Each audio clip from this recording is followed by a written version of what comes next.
buying time, killing people next in line. Lower classes, social slime, they don't matter. Genocide, sick from water, sick from air. Making money, they don't care. Caesar shit, force of air. Fuck them back, it's only for they bomb.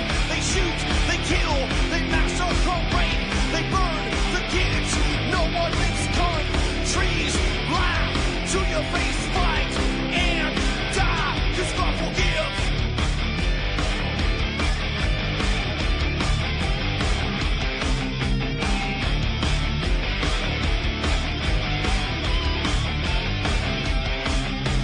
Selling lies and buying time, killing people next in line. Lower classes, social slide, they don't matter. Genocide, sick from water, sick from air. Making money, they don't care. See their shit, force a bear. Fuck them back, that's only fair. They bomb, they shoot, they kill, they massacre, rape.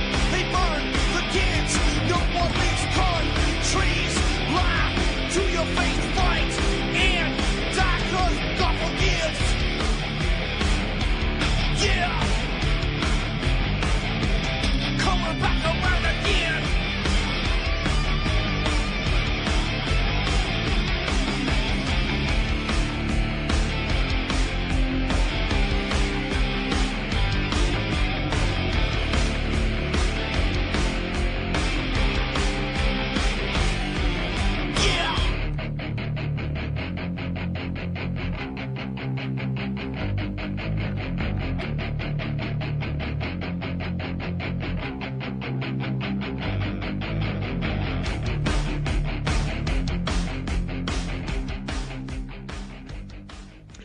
Welcome to the show. I'm your host, Ron Stevens. This is Game On right here on UCY.TV. It is, let's see, what is it, April the 7th of 2016, and I look out the window, and I still got snow in my yard, and it's snowing lately here right now. And the birds and the rabbits and squirrels are getting ticked off, as well as my cats. They're going, what the what is going on here? Well, it appears it keeps getting these Arctic, what do you call those things? Arctic what? Vortexes coming down from the Arctic. And these Arctic vortexes seem to be melting the ice in the far north and freezing our tails off in the south. Of course, we all know that's not possible. If the cold's coming out of the Arctic, then the ice can obviously not be melting. But they believe that you and I and everyone else has been so dumbfounded by the propaganda that why they can shoot anything at us. This is right out of 1984. An old Orwell sitting there at the Ministry of Truth, just using his wordsmithing techniques to dumbfound the public. Fortunately, propaganda is running the end of its course here. I was down at my lawyer's office today picking some stuff up, and there was an older couple sitting there. And I'd be careful who I call an older couple because I'm 61 now, but I'm still 18 or early 20s. You only get old if you don't pay attention to what's going on and you're not actively involved in what's going on. Then you get old. You want to get old, sit in front of the TV and stare at the damn thing. That'll get anybody old. Mess up your brain, too. But anyways, this couple seemed like a nice couple. And she was the one, she actually brought up this Arctic vortex nonsense. And said, who the hell, where they come up with that crap, right? So, you know, people are starting to get to the point here where the propaganda is just starting to run off of people now, and the propaganda is actually starting to backfire. It's been going on so long and so hard at us that people that were convinced that these scientists were on the up and up are now starting to question everything, and that's a good thing. Anyways, I became a Merle Haggard fan last night. Merle died on the 6th, which was Wednesday, which was his 79th birthday. Now, when I grew up, my parents listened to country and Western. If you've ever watched the Blues Brothers movie, because when they got to the roadhouse there, it asked what kind of music they play, and they said we have both kinds. We have country and Western. But my age, when I was about 12, I think it was, somewhere in there, maybe 13, that's when they started moving the agenda really forward.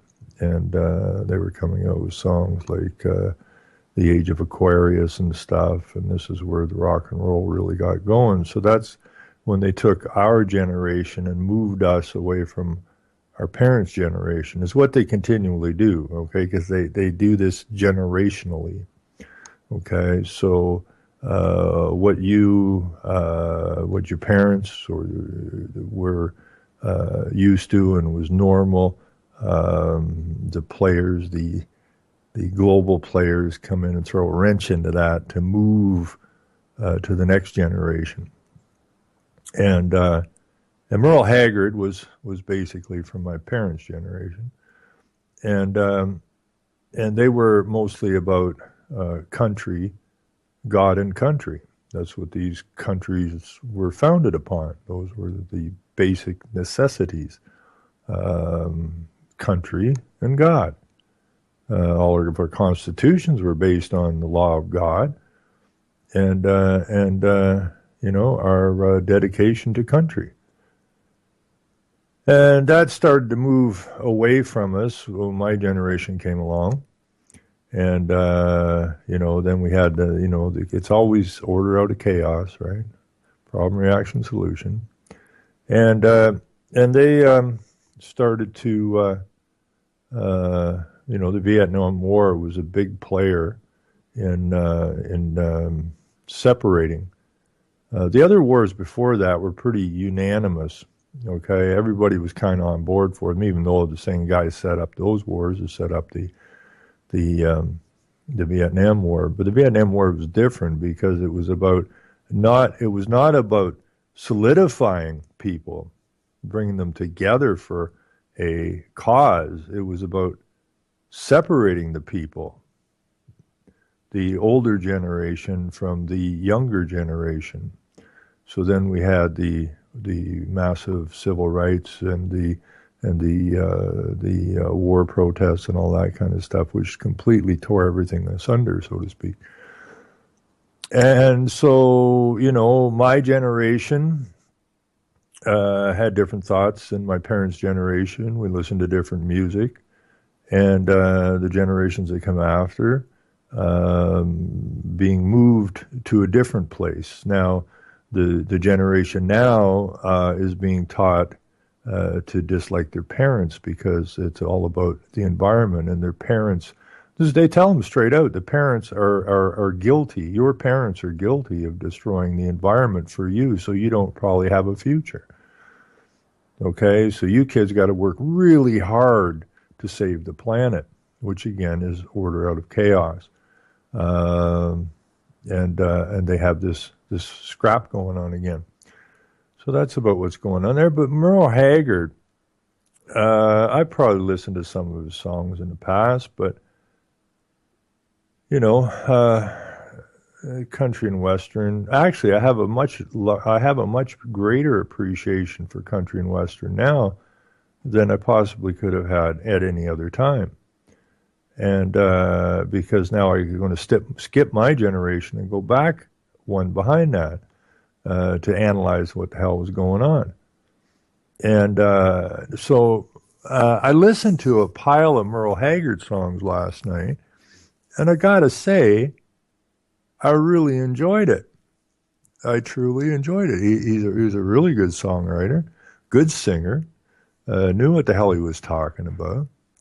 And there's one song that I put up on my Facebook last night, and it's called What I Hate. And this is a guy who actually said what he meant what he said. And that's really refreshing. I wish the hell I had, known the depth of his convictions before. And now that he's gone, I can't really even say thank you, except, hey, Merle, if you're listening, thank you very much. He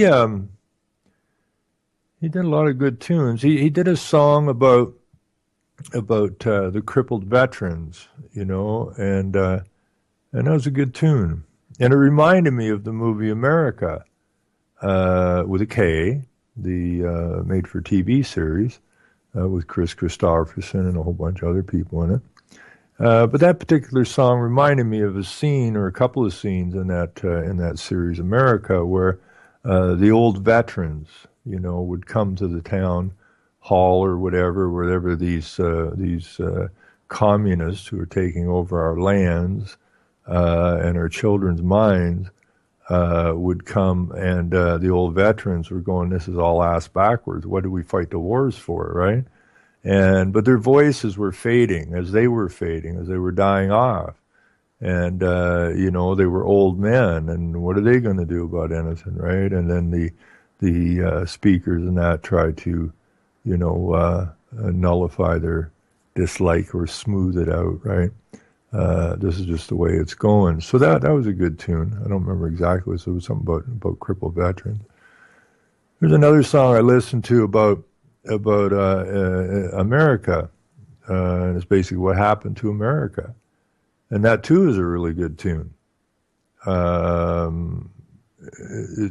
These are good tunes, man. And so the one tune that I put up on my Facebook was What I Hate. And I found that really interesting because if it'll pop up here for me, yeah. And I wrote a little bit about it, why I wanted people to listen to it. And basically it's, I would like everyone to listen to the song and understand what is at stake. He speaks of crooked politicians. What he says he hates, what I hate, is statesmen who talk out of both sides of their mouth. And that's all we've ever had to put up with. He actually even mentions chemtrails in this song, which I found astounding. I think this song was made, I can't be certain, but I think it was released around 2012. Well, here's an interesting thing. I want to bring in a caller here who haven't spoken to for their machine's kind of hanging a bit. Hey, how you doing, girl? Not bad. How are you? I'm doing what I'm doing. And What are you doing? I'm doing a radio show right now. Oh, are you? I are. Okay. Well, I'll call you tomorrow or something. No. I would just, what's on your mind? Well, I'm sending you a link for a book, Okay. and it's about our safest strategy out of the slavery. Beautiful. Yeah, so I think you'll really enjoy it, Ron. Yeah, do you want to hang around for a minute? This is Bonnie, and Bonnie was another victim of the bankers, and if I can say that, I think I can. Yeah. And Say whatever you like. yeah, and Bonnie is one of those strong people who has been really hammered and run over by the system. And what they want you to do is be afraid, lay down, and go away. But Bonnie is one of those rare people, and a woman again, which brings me back to the show I did about the roosters who are supposed to be looking after the house, but the rooster went to the ball game, and the weasels and the foxes got in and took over the house. And now the ladies seem to be the ones that are coming up to bat more often than not. They want the house back, and you roosters need to grow a new set. And come and do your part as well. Yeah. So Bonnie is one of those rare people who didn't lay down, even though she really got run over hard. And but through that, I think there's a positive in this. I think she's going to tell me otherwise, but the fact is that she has learned more than she would have ever learned had she not got run over. Am I close? Oh yeah, absolutely. Yeah, Everything happens for a reason. that's my belief. Yeah, and And it's the best thing that could ever happen to you. Because if you're in a comfort zone, sitting in a hole, wondering what the hell is going on, it'll get you out of there fast. yeah, and that makes some of the most fantastic researchers and spreading of the word, so to speak, and waking everybody else up. It's almost like a whole pile of Paul Revere's riding through town now. Yeah, what I find is interesting now is that all of the people that went through this, having their homes stolen and everything, like I have, we're all being kept still right now. Every one of us. Is what? We're being kept still. As people are asking me, what have I done about it? Did I get my stuff back? Did I go to the bank and straighten things out with them? And so on and so forth. Mm-hmm. And for me and anybody that I talk to that's gone through this now, they've discovered who they are, but it's a process now of really getting back to being yourself, your true self. So what I always tell people now is that when I do make my move, when I put the nail in this coffin, there will be nobody taking it out. Well, I think I hear a lot of you got to go through these stages, right? Yeah. And I talk to different people that have been through the same mess, and I almost was a victim of it. I just managed to hang on to the house, and it was the most ridiculous bunch of months I ever experienced in my life. It was ugly, and did manage to hang on to the house. I'm considerably more in debt than I was when this thing started. But we are going to stop this, right? I mean, we're going to stop it, but I think we're at almost like at a plateau stage now, and it's kind of everybody keep working until we come to the last incline, and I think that's exactly what's going on now. It's kind of almost hit like an equilibrium right now or something. They can't win. They cannot win. Removing themselves. Yeah, they cannot win at this point. There's too many people. I mean, just normal people, and I'm talking to people. We want to start a paper, a newspaper, and I was talking to an ad guy at the local paper here, and we just got talking about stuff, and besides the ad stuff, and I said, you see, I don't see any happy kids around anymore. And that really seemed to hit his button because he has a niece who he's right concerned about because she's so depressed. And how can you not be depressed? The school's telling the children that her parents are a problem, and that they may not have a future because of what her parents did to the environment and so on and so forth. And it's a real split in the families and that, and the kids are depressed. But then I said, I don't even see any happy people around. He said, no, there's no happy people around here anymore. They're all wandering around. They're having their pockets picked left, right, and center, and they're damn well depressed. And so, that's the stage, right? Until average Joe is getting to the point where he's got his back against the wall. They don't want to hear about you, Bonnie. They don't want to hear anything about your bad luck, they'd call it, right? Well, if you would have just paid your taxes, you would have just done that, and this wouldn't have happened to you. But the general public now is finding themselves in a very precarious position. And, it has nothing to do with what you didn't pay. Exactly. It has to do with what's been stolen from you. and working your whole life and paying for everything and thinking that it's yours, and then these crooks can just come in and take it.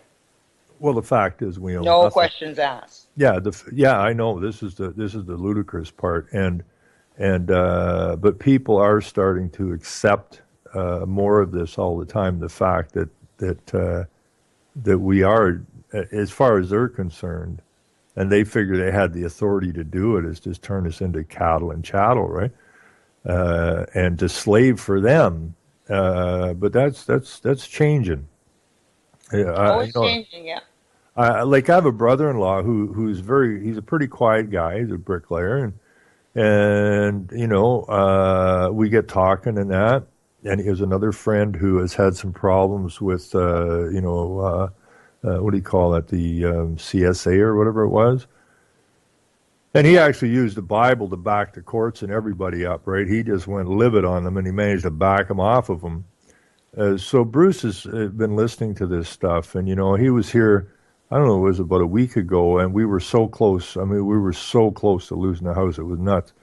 And, he says, once you see the reality, right? He says almost You know what, Ron? The reality is so simple, isn't it? What's that?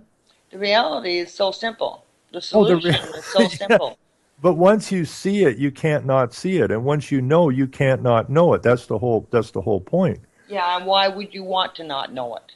Well, exactly. But we're getting to the point now. The propaganda is about run its course. I mean, they've been punching this stuff for so long, and the propaganda only has a shelf life of so long. And but it's like he is completely sees everything now, and he said it's really strange. Now you got to get through that part of it. But just in the grocery store the other day, he was saying, he was at the thing and they had these big jugs of smart water, and he just said, "Look at this. What is that about?" And the lady at the till says, "Well, they're trying to see if you're stupid, because only a stupid person would buy it." And he got into a conversation about milk and raw milk and all this kind of stuff. And he said, it seems like it's totally changed. You couldn't get a conversation going about nothing.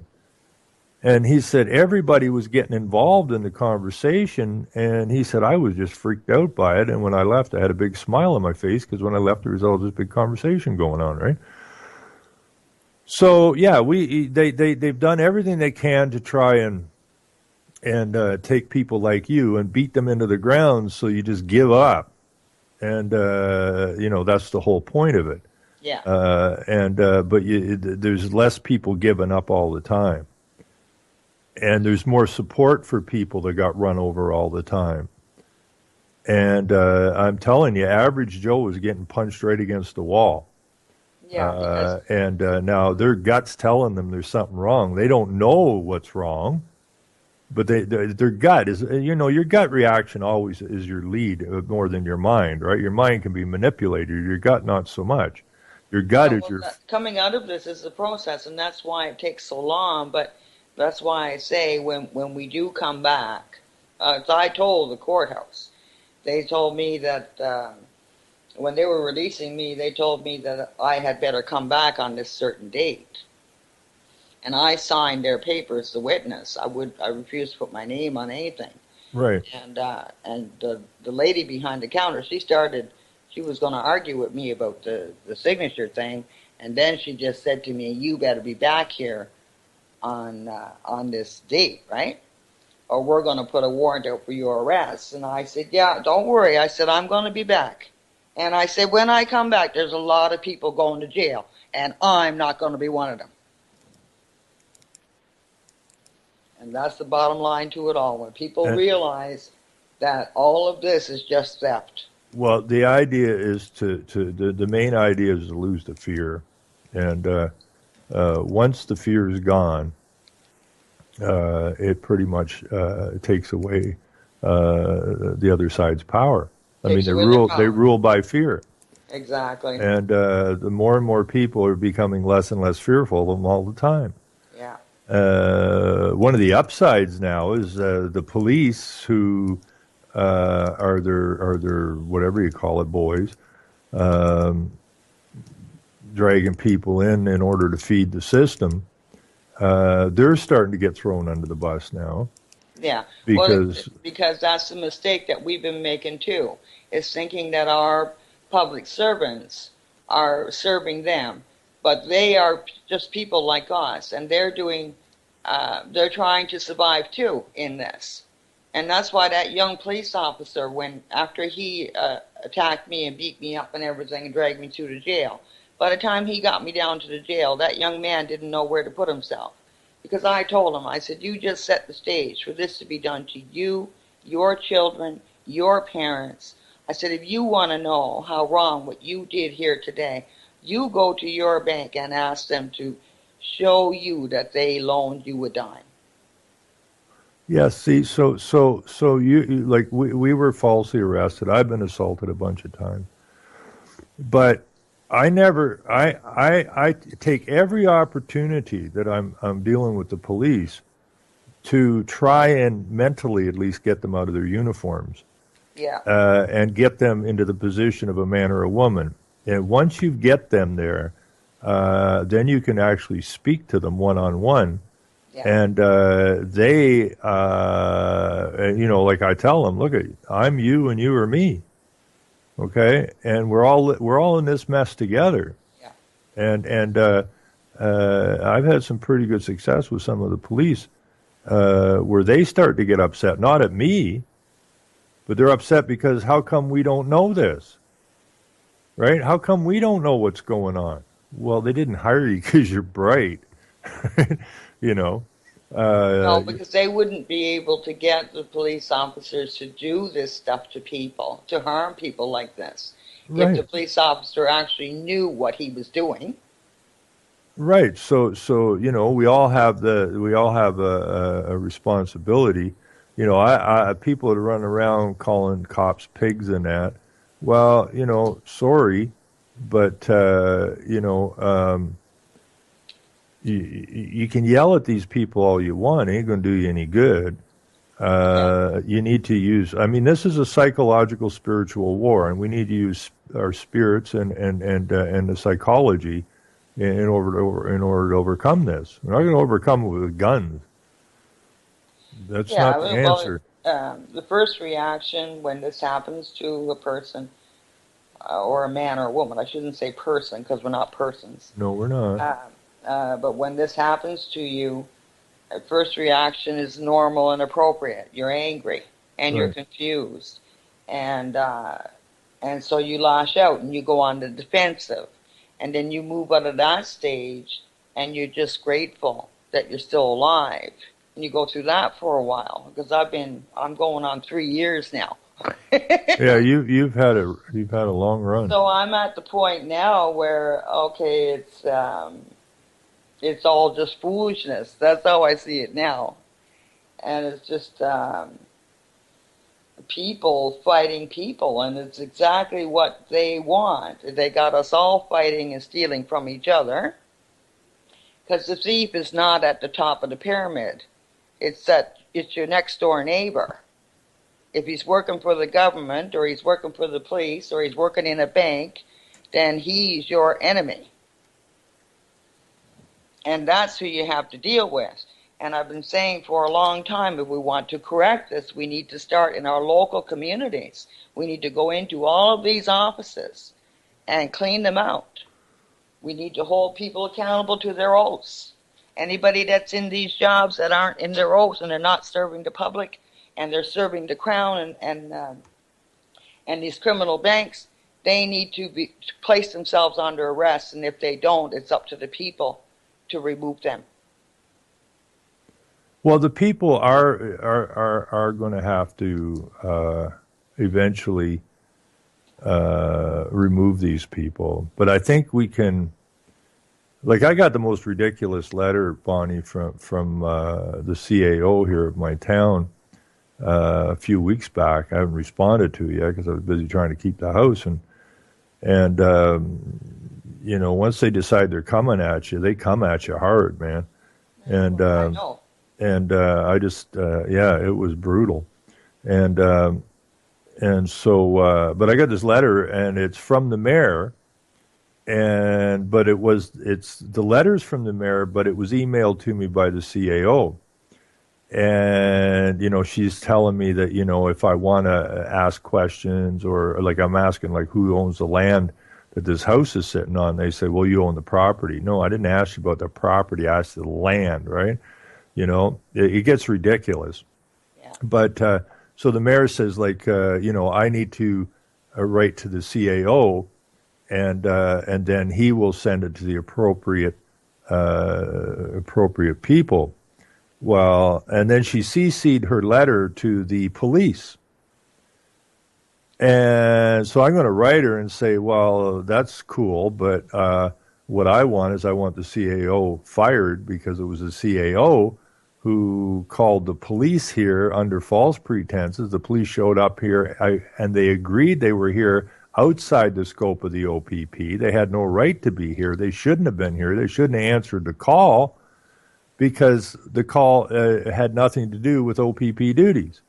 But a whole gaggle of them come in here, and they were what they were trying to do was have me marked as a threat, so that they could ban me from coming to the town hall or speaking at council meetings. But again, see what happened there. I didn't get upset with them, and we went through this, and the cops' assessment done. And I said, so that's why you were sent here. And he said, but you're not a threat. You're just pushing buttons. And I said, I'm not even doing that. I'm just asking honest questions, looking for honest answers, and this is what happens, right? But we talked for quite a while after that, me and the cops, and one of the cops started looking agitated, right? And I go, what's wrong? And he goes, why don't we know any of this stuff? Well, because if you did, you wouldn't be here. You'd be up there, okay, arresting those people who are threatening you and your family. Yeah, and that's what we're moving towards now. Yeah. We're moving towards setting up the people's grand juries and starting to indict these people. And we will indict them under Article 39 of the Criminal Code. Okay? And what each exactly? one of them in these offices, they will have to come in to our court. And they will have to answer why they're trespassing. And that's where they got the authority to trespass upon people like they have been. Yeah, and people have, like, they've been trying to run me out of town for quite a while now, right? I mean, they've done everything. I still have a house here that has no meter on it. They stole it, and they've cut our power off at our house unlawfully or illegally, and with police. Right, it gets bad, man, and you just got to stick to your guns, and we are in the rightful position. We are the law, and they don't act in law; they act in legal, and legal is not law, and it's going to shift back to law, because people are not going to put up with this. Yeah, because our law is not written on paper. Our law has to do with morals, right? And that's how we correct these people. And law is moral, and legal is amoral by definition. Yes. And that's why they can, they tear you out of your house, and it's like that's an amoral man or woman. They have it's not like what they're doing is immoral, but they're in the legal system, which is amoral, which is basically, if you look at amoral, it's the law of the psychopaths. Yeah, because psychopaths, when they look at psychopaths, they don't look at them as immoral. They look at them as being amoral. They have no moral compass. No, because they're narcissists. They have the narcissistic personality. And anybody with a narcissistic personality, they are the truly evil people of the world. And the reason is because no matter how much evidence you put in front of them that they are doing wrong, they will not concede. No, that's it. They will not. They will kill you first. Well, I mean, if you look at our history, what moral man or woman could order the mass bombing of a country that hasn't caused anybody any harm, and just kill, hundreds upon hundreds of thousands of innocent people who never raised a weapon or an arm to anybody, and feel no remorse about it. Yeah, but what kind of people go out and do that dirty deed? What kind of people, these men that we call soldiers, and went and did this, and then came home expecting big medals, and they were big heroes for killing all of these innocent people. And now that their lives are a shambles, and they're being left with nothing, none of them can understand. Well, we fought for our country. You did no such thing. You fought for profit, for thieves. Yeah, and you're mercenaries, right? You're paid for mercenaries. You got a paycheck to go and kill. You can't have it both ways. No. I mean, you can say that you went and did this harm to people because you had to feed your family too. But you know what? I would rather live in a tar paper shack on the beach. Oh, absolutely. I would starve to death before I would go and kill another human being. Well, I think that both the armed forces and the police are starting, and it's thanks to people like yourself, are starting to understand that they do have a moral obligation. I truly believe that it's starting to get into their heads. It's almost like the moral compass for osmosis or something, right? Yeah. I mean, these people read stuff too, right? Yeah. They hear things, and I would imagine that I know it's turning around now. I mean, I had a cop when I ran in the election in 2007, which seems like forever ago. But when he signed my papers, he said, "I'm signing this because I believe you have it in you to make this a better place and in turn the country a better place." And I said, "Well, I can't do this by myself.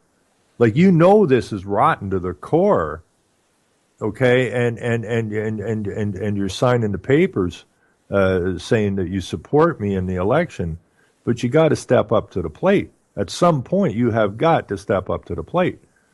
And so, how sheep are, right?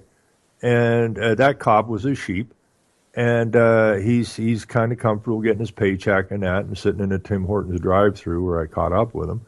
And but even them, all of these ridiculous things that are going on in the school system and everywhere else, they have family, and they're talking at the dinner table like, what the hell's going on here? So they will.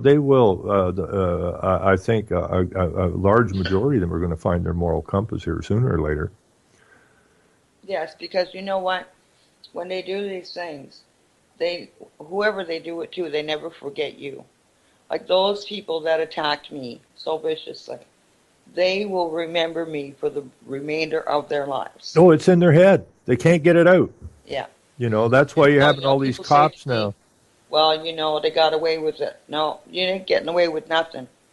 This post, what do you call it? Post something distress or PDS or PSD or whatever the hell they call this thing that the police suffer from and everything, and the army people in that post something syndrome. Yeah, it's all bullshit. Post-trauma syndrome, right? Well, because all they have to do is correct themselves. Right, exactly. But like you said, everything they've done to anybody is stuck in their head somewhere.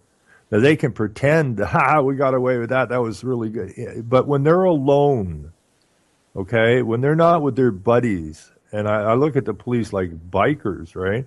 I mean, I've known lots of bikers, and you sit off and talk to them by themselves, and they'll talk about their family and their kids' problems in school and all this kind. They're just people. When you get them in that group, all of a sudden it changes. So it's no different with the police, and when they're alone by themselves, what they did to you and other people, trust me, it resonates back at them.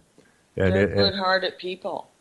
Yeah. That young cop, I know he felt so bad, but and the bailiff. Well, I called the bailiff and I told him. I said, "Who do you think when this all goes down, who do you think is going to get thrown under the bus? Do you think the bankers are going to jail? And he said, well, no. He said, well, what do you want me to do, Bonnie? And I said, I want you to get my stuff and bring it back to me. And he said, oh, I can't do that. And I said, well, you better figure out something you're going to do. And he said, well, I can tell you where your things are. So they put all my belongings in this company in Brantford moving box. They have everything that I ever worked for or had in my life. All of my pictures of my children, all of my keepsakes, every single thing. They left me with the clothes on my back on the street. And regardless if they did lend money, which they didn't, as far as a mortgage and that. Even if they did, they're not allowed to do that. They none of that stuff that they took from you, and I know that lots of people they've done the same thing to. Take all your personal possessions, all of your memories, all of your keepsakes, and they have absolutely no right to do that. Yet they do that, and that is about the lowest point you can get to. Yeah. That somebody would actually do that to you, and it wasn't even somebody that broke into your house and stole it from you. It was a directive from your so-called caring government that did this. It was a trusted servant. It was a man that I have been led to believe, and this whole population believes, are out on our streets protecting our children. And the truth is they are harming them. When they had me in that jail, you would not believe the young kids there, the young teenagers, pregnant women and everything else for nothing, because they've turned these prisons into places for profit for them. Yeah. So they have to collect our kids off the street to make a living. It's no different than the CAS. People need to wake up. It's no different than the CAS. Okay, the CAS kidnap children for profit, and the police kidnap people for profit.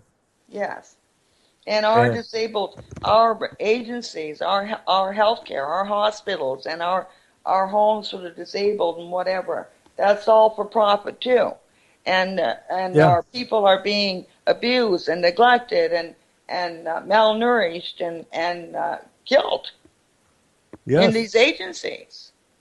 Yes. You know, it's not. And when I reported to the ministries about the neglect and abuse of the people that I cared for, the lady there said to me, "Some people expect us to perform miracles." I said, I don't expect you to perform a miracle, but I damn well expect you to do your job. And you better get out to that agency and find out what's going on there and correct it. Instead, they targeted me for 2 years on my job. And when everything they did to me on my job backfired in their face, then they dismissed me with no cause, no reason, nothing. They just took my job from me. And when unemployment called them and asked them what was their reason for dismissing me, they said they didn't have to have a reason. Well, this is the whole thing. People don't understand. Once you get targeted, okay, it gets ugly. They're going to wipe you off the planet if they can get away with it. And you have never harmed anyone. Never in my life. I have harmed no one. And we have been harmed. I mean, my wife got to the point here, she was afraid to stay in the house by herself.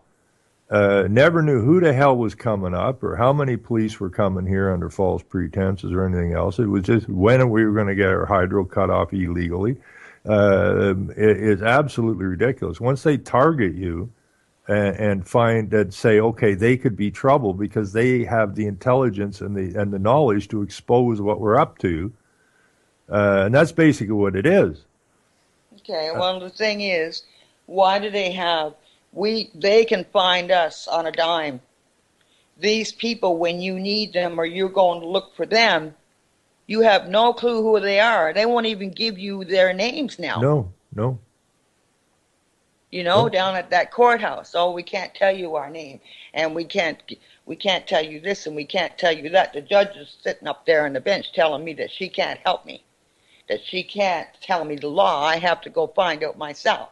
So they were getting all ready to deem me mentally incompetent until I called her out. And I said to her, have you got any thoughts in your head of trying to deem me mentally incompetent? You better get them out right now. And she backtracked so fast she didn't know where to put herself. Well, that's because you don't fear easy, right? Listen, Ryan, I'm going to tell you something. What is there to fear when they have tore up your whole life and took every bit of safety that you ever had in the world and every bit of trust? When they've taken that from you, what is left for you to fear?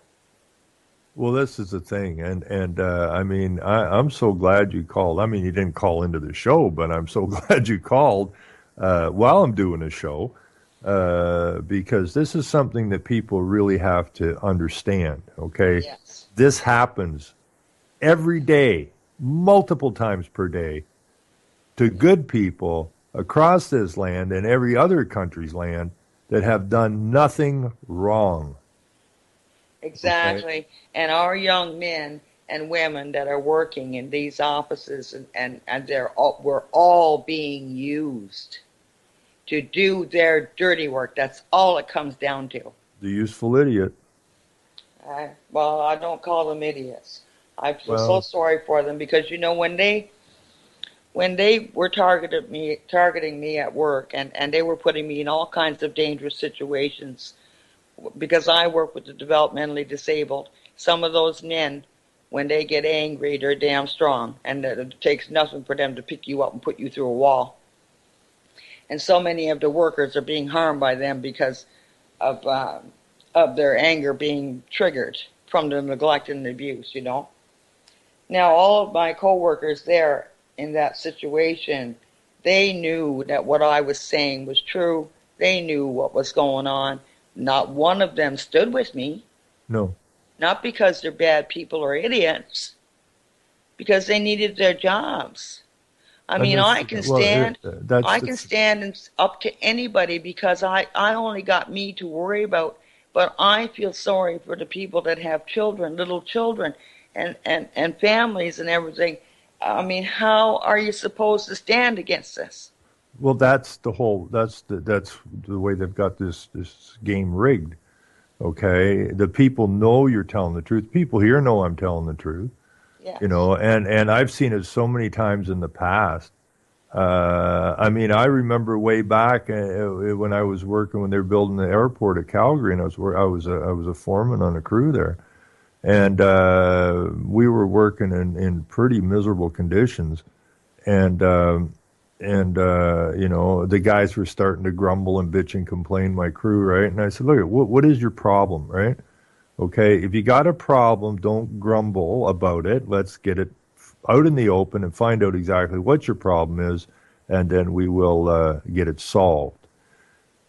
And, we were working 12/7s, and it was, 30 plus below most of the time, and guys were getting wore out and cold and whatnot. And so, my solution, I was in my early 20s at the time. And, my thought process, well, if that's the problem, then let's go get it solved. So you come with me and I'll go find the supervisor or whatever, and we'll get this figured out. And so when I left, these guys were all behind me. And I was standing there talking to the supervisor, and I said, the guys aren't real happy about certain things, and we need to get it dealt with. And he's going, and who are you talking about? I said, well, the crew. And he goes, what crew? And I said, the crew. And I turned around, there was nobody there. Yeah. And I thought, what the hell is this?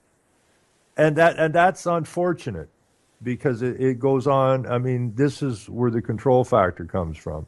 No, it's not. Very I few don't. people are brave enough to stand up to deal with a situation, and I've been through this several times, and I can just imagine.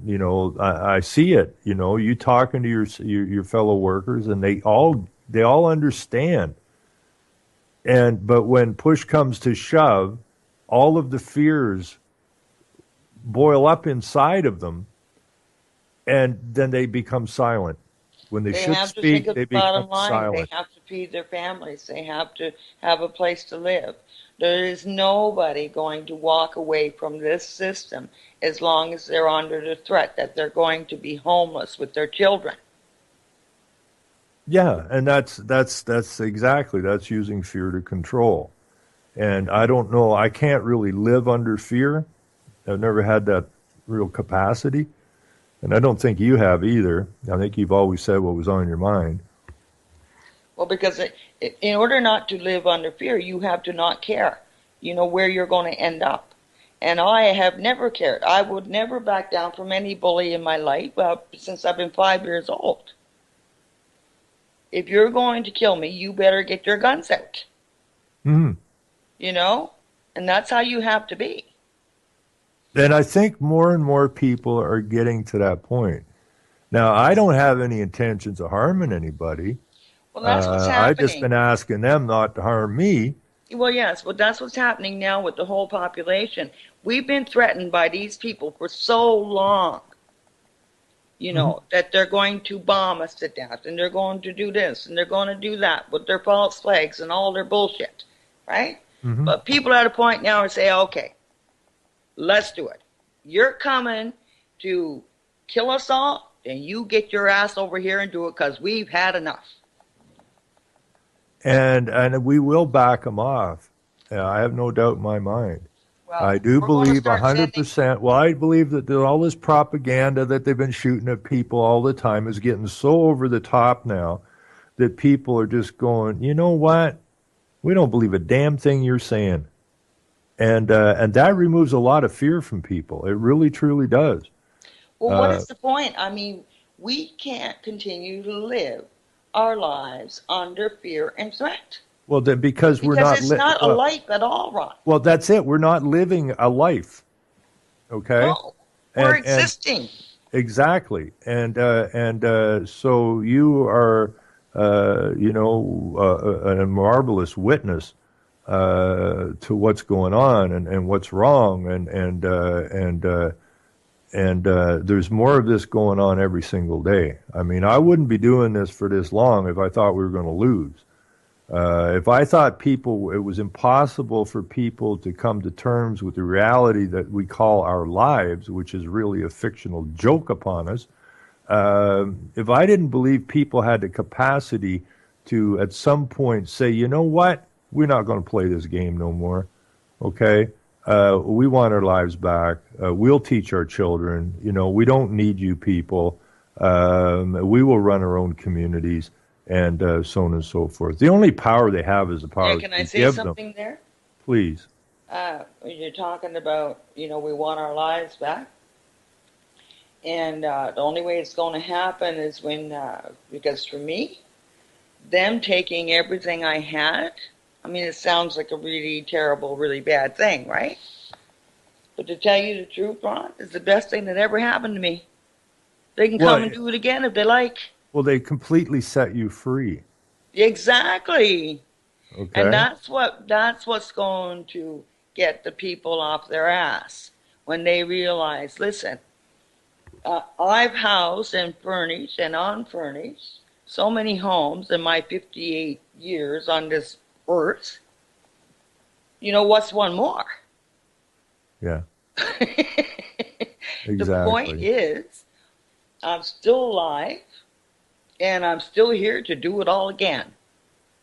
Well, my attitude is this: we're here as long as we're here, and while we're here, we got to do everything in our power to correct what is wrong. Yeah. And uh, But and this uh, time, if you aren't doing that, well, you're not alive. It's that simple. there'll be none of this because there is no thief that will get in my life again. once you know how they're getting in, how you're letting them in, allowing them to come in and take over your life, they're done. But you got to realize, and this book that I just sent you, the link for this book in your Oh, Skype. well, let me get it out of the Skype, and I can put it in the chat here in the show.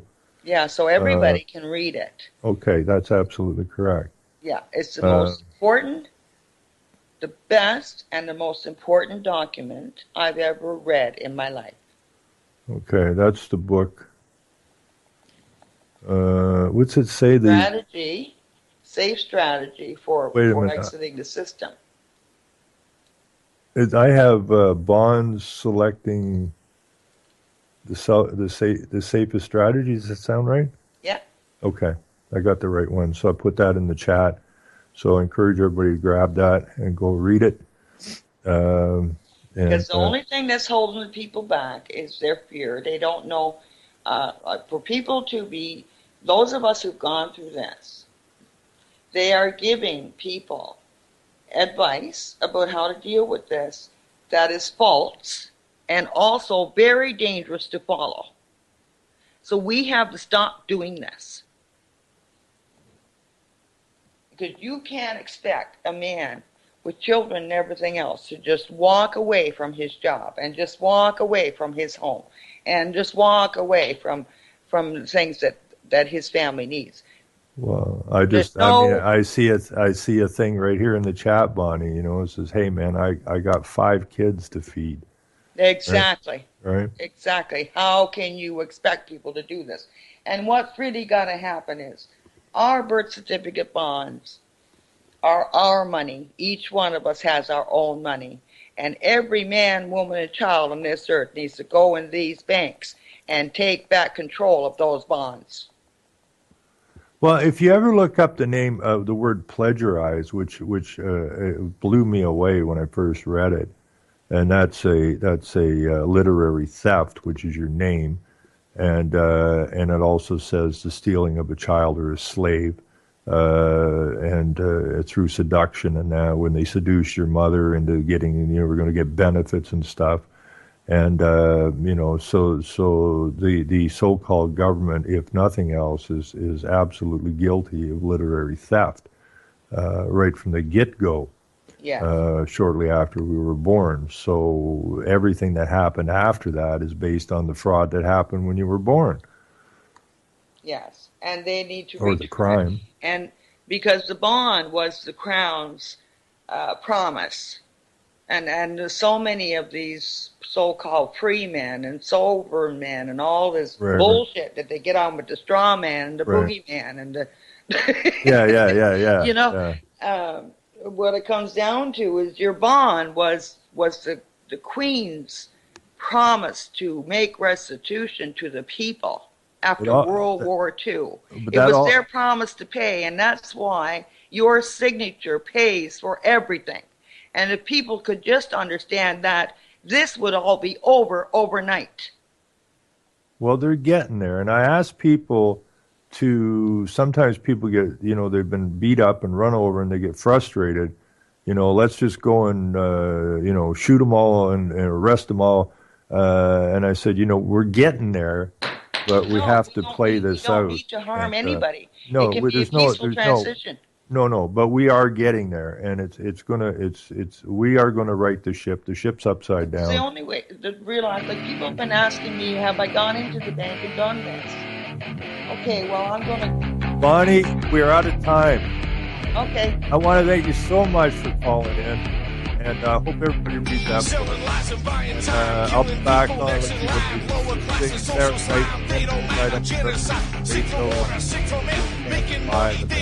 I'll be back here. They shoot, they kill, they mass our company, they burn the kids. No one makes countries lie to your face, fight and die, 'cause God forgives.